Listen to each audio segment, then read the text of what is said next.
Côté usager, justement, le manque d'eau est toujours latent aux abîmes. Cap Excellence achève le réseau de canalisation qui permettra une autonomie en termes de distribution. La dernière phase consistait à faire passer une canalisation sous la route nationale, vous avez bien entendu, sans interrompre la circulation grâce à une technique innovante. Laetitia Broulet, Daniel Kérin.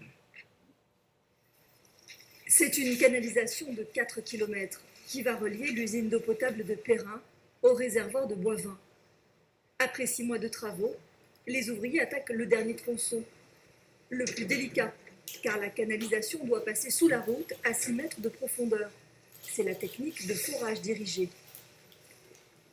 Un tir pilote, qui est le tir guide.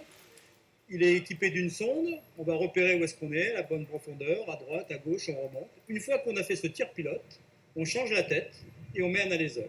Et petit à petit, on se promène dans le tunnel et on alaise. On augmente le diamètre jusqu'au diamètre adéquat. Une fois que le tunnel est fait, on tire le tuyau, la canalisation à l'intérieur du tunnel.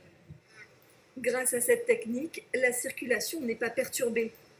Mais cette opération va surtout changer le quotidien des habitants du bourg, pénalisés jusqu'ici par les coupures d'eau. En effet, les réservoirs de la commune étaient jusqu'ici dépendants du réseau du SIAG. Cette nouvelle installation va permettre à Cap Excellence d'être autonome. Ces deux réservoirs alimentent une bonne partie des zones à tour d'eau. 9 000 abonnés, près de 20 000 personnes sur le territoire de la ville des Abîmes, qui subissent actuellement les tours d'eau, compte tenu des difficultés du SIAG qui met en œuvre ces tours d'eau.